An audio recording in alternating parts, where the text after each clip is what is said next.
Hey, what's up, lightboltjoe here. Today we are going to discuss Friday the 13th, the 2009 remake. It came out August 15th. No, I'm sorry. September. Oh my god, I can't read. I can't read today.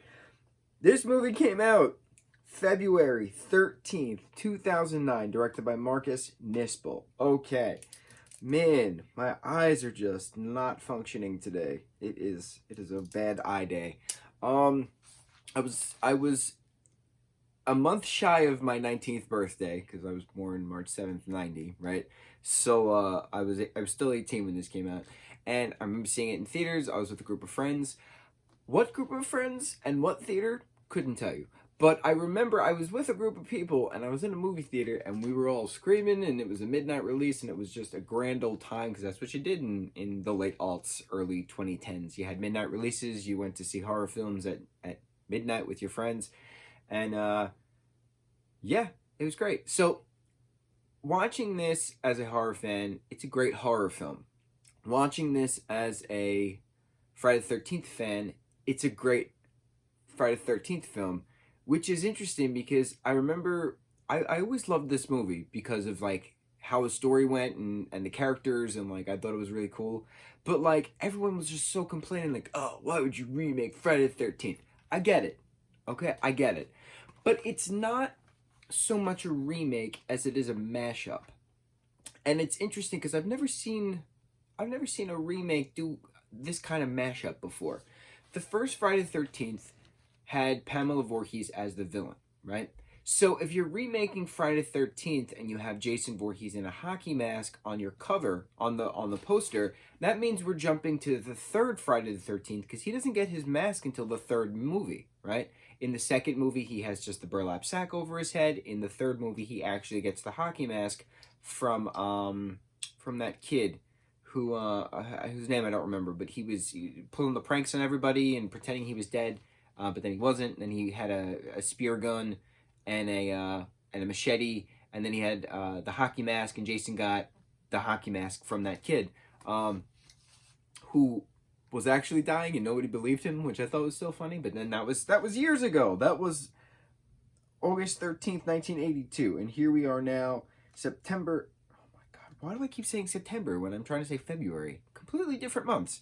February 13th, 2009, directed by Marcus Nispel, is the remake of Friday the 13th. It's what's so you have the hockey mask version, you have Jason as the villain version, but in the beginning of this film, it starts out June 13th, 1980, when you have a camp counselor beheading, who's really Alice, beheading Pamela Voorhees, and you see Jason as a kid in the woods watching his mom get beheaded, taking the necklace that his mom had, taking his mom's head, taking the machete, and going off his merry way. Camp Crystal Lake obviously has been defunct for many years, so the story then opens up on a group of people going to camp, not specifically to go to Camp Crystal Lake, but to camp in the woods with tents and stuff, to then find like a grove of weed or something like that. I forget everyone's name. Is his name John Sudeikis? He was in Young and Hungry. That's what I know him from. He played Josh in Young and Hungry. And then Ben Feldman is in this. He plays a character, Richie, and he has such a distinct voice, and it's just funny hearing him and watching him. You know what? Let me just confirm the last name, just because like I can't. My brain's not functioning today. Ben Feldman, yes. You also have Ryan Henson. You have Jonathan Sadowski. That's the name I was trying to do. Aaron Yu.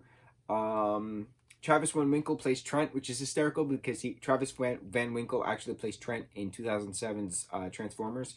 You have Danielle Pennebaker, you have Amanda Wrighty, and you have Jared Padalecki. So Jared plays the character Clay, and Amanda plays the character Whitney.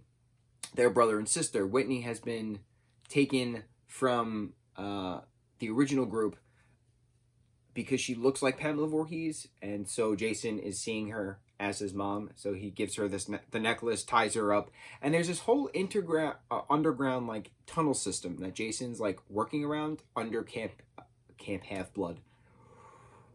Bro, it's been a day. Why my brain's not functioning? Could not tell you. Camp Half-Blood. Well, we're not talking about Percy Jackson. We're talking about Camp Blood, which is really Camp Crystal Lake. There we go. Okay. Imagine Jason Voorhees being in Camp Half-Blood on Long Island. That'd be hysterical. I'd love to see a Percy Jackson versus Jason Voorhees mashup. Oh, be great. Battle of the Camps. So, we have the campers and hitchhiker, and a guy looking for his sister in the fourth Friday the 13th, which is when we're introduced to the Tommy Jarvis character. That's the point of my ramblings. So it's not a matter of a remake of the original Friday the 13th, because it's not a remake of the original Friday the 13th. It's a mashup of 2, 3, and 4. Jason has a burlap mask in the beginning of this film. He then gets a hockey mask from some hick with his sex mannequin and attic and a wood chipper. And then you have the also within 2, you have a character pretending to be Pamela Voorhees to stop Jason. You have the guy looking for his sister. That's in 4. So it's a mashup of 2, 3, and 4 as a remake, but it's more of a new iteration because it focuses on those little plot points and character developments to put them into a modern 2009 modern take on a film, and it worked. It works really well. This is a great horror film. It amps up the suspense. It's a logical plot. At the very end, you have Clay and Whitney as the sole survivors. That Danielle Pennebaker's character of Jenna was hard watching her die. Trent's death was pretty neat. Machete through him, but like Jason holds him in the air. Crazy. Aaron Yu's character Chewie getting killed, very interesting. But everybody at Trent's family's lake house, compared to the deaths that were happening in the woods a month before, because we get a month time period. Clay's sister's been gone for a month.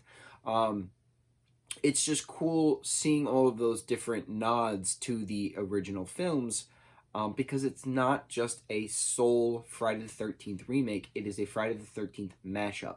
And that's why I really like this film. It's a great horror film by itself, but it's a great Friday the 13th film because it sticks to the 2, 3, and 4 canon, mashing things together in a cohesive plot. And I looked it up. June 13th, 1980 was actually a Friday the 13th.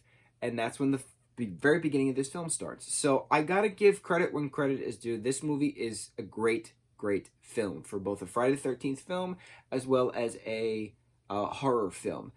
Why people don't like this film, I understand, because people are always butthurt about remaking things when it's not needed, and how dare you touch the Jason Voorhees prop. I get it, okay? I get it. We've talked about horrendous remakes. We've talked about horrendous sequels, just in general, not just specifically Friday the 13th or Nightmare on Elm Street, because that's what we've been talking about. But, like, I notice proper art. It's the best way to explain it. I've by doing reviews every single day for over a year and a half, and then some, I notice proper art, and this is a great art piece of a film. Canonically putting it into the Friday the 13th series, not so much, but it's still a great mashup of everything going together. There was never a sequel. Doesn't need to be a sequel. I don't know if we'll ever see a Jason or a Freddy movie ever again. I know Freddy obviously was in a Goldberg's episode. I don't think we got a Goldberg's episode of Friday the 13th. I gotta look into that. I definitely have to look into that, because if I'm reviewing a Nightmare on Elm Street Goldberg's episode, I should be reviewing a Friday the 13th Goldberg's episode. I will look into that. I'll keep you all posted. The next thing we talk about is a Nightmare on Elm Street, the 2010 remake that came out April 30th, 2010, directed by Samuel Bayer. And yeah, we'll see about that Goldberg's episode. I have to do some research. That's all I got. Mucho mahalo.